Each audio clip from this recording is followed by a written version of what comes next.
I call the heart the crystal vase. The crystal vase, shining, beauty Allah created. Allahu nur samawati wal ard. What happens as we live? It becomes foggy, a little bit dirty, more dirty, more dirty, and sometimes becomes black. What is this dirt? Anger, jealousy, lying, loving this life, attachment, competition. I want to be the best.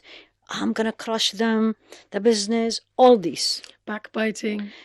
And sins, exactly. Yeah. All the sins. Sins comes in. Yeah. What does purification does? It's a process. Basically, simple. That crystal that became with time dirty, if you want to use this word, foggy, you're cleaning it. Polishing it. And then it comes back to the original crystal, that the focus is, I am here as a Khalifa of Allah subhanahu wa ta'ala. I am here as stewards on this earth. And we all are talking about it these days. How? And here also medicine comes in, subhanAllah. When you have a wound and the wound is infected, any kind of a wound, what is the first thing you do? You clean the wound. And then you remove anything in your surroundings that will make the wound infected again. And then you bring things that will help heal the wound. That's tazkiyah. That's purification. You bring back. The heart is wounded.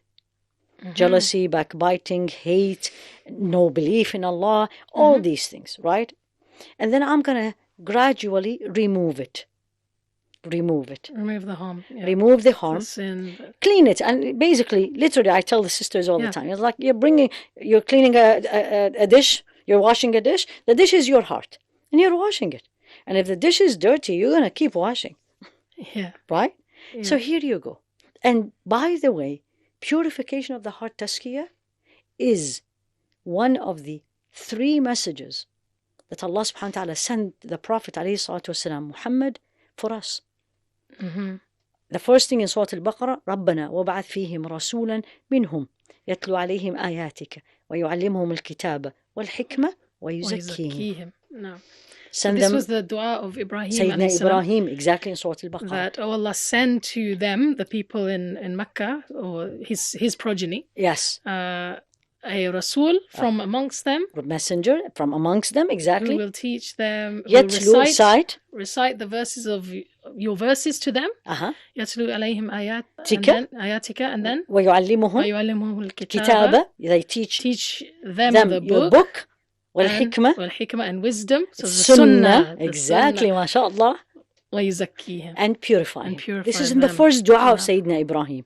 If you flip this ayah is 4 times in the Quran.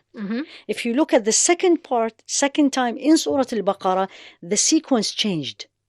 رَبَّنَا وَبَعَثْ فِيهِمْ رَسُولًا مِنْ أَنفُسِهِمْ يَتْلُو عَلَيْهِمْ آيَاتِكَ. And then وَيُزَكِّيهِمْ وَيُعَلِّمْهُمُ الْكِتَابَ وَالْحِكْمَةَ. Once you are a Muslim, once you know, then tazkiyah becomes, and some scholars tells you it's fardu ayn, it's an individual obligation on every person. So in a nutshell, how do I do it? Number 1, it's like memorizing the Quran. It's a process. It's not going to happen in a day.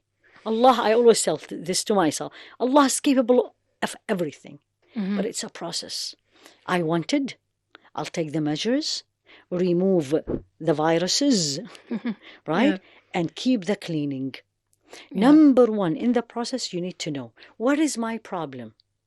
My problem is anger. And when I get angry, I disobey Allah, I say things, I hurt people.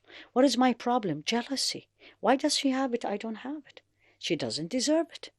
My problem is I speak, and when I speak, I hurt people, backbiting, lying, putting people down, bullying, all these.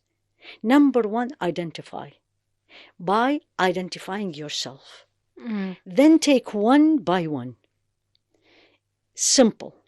Company. As you said. Suhbatul Salihin. If the suhbah around me, if my friends, I know when I go out with them, it's going to end up in backbiting. I need to remove. That's a virus. Definitely. If I know if I am going to be doing certain things, and if it doesn't work perfectly, I'm going to get upset. I need to move away from these things. Mm-hmm. I know if I, for example, if I'll be with this, if I go to her house, I'm going to feel ill inside me. She has a bigger house than mine. She has 4 bedrooms, I have 3. Then I need to cut down from this social interaction. So number 1 is identify what is your problem and what's causing it. So ilm, knowledge, learn. And the more I learn about Allah subhanahu wa ta'ala, the more I learn about my shortcomings. Then number 2 is mujahadat, we call it. And this is the biggest struggle, sa'i. And the process is very easy. 4 things less and 1 thing is more. Very easy. And this is Imam Ibn al-Qayyim put it beautifully. The 4 less, which we absolutely don't do. What do you think? Less talk? Yeah. Less sleep? Food. Less food. Yeah. And less interaction with people. Mm. And more?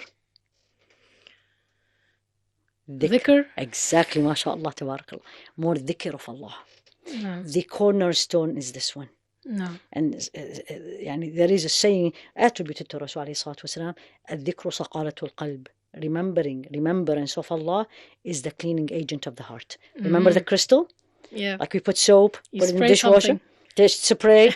It's dhikr. And dhikr, any form of remembering Allah, reading Quran, memorizing, asking Allah for forgiveness, doing morning and evening adhkar, saying subhanallah, reflecting on the nature, and you say, Ya Allah, what beauty is this? Who are you? That's a dhikr. And this process continues. It's not 1 day or 2. And you will see yourself gradually changing. Much more calmer, much more appreciative of what Allah gave you, less complaining, which is the problem of these days. Yeah. Less complaining, less attached to the material things. If you have it, alhamdulillah. If you don't have it, alhamdulillah. And then the more you get there, then you start getting so close to Allah subhanahu wa ta'ala. The Quran makes you cry, standing in salah, the night, all these. So it's a process. Alhamdulillahi Rabbil Alameen. What is really beautiful is any time and every time I teach this wherever, and I teach it all over, I'm not only in the States, and people really, these days, that's what they are missing. It's like, wow, this is what I need to do. I need to figure out that me continuously living in these viruses around me and feeding the viruses, it is making me sicker and sicker spiritually.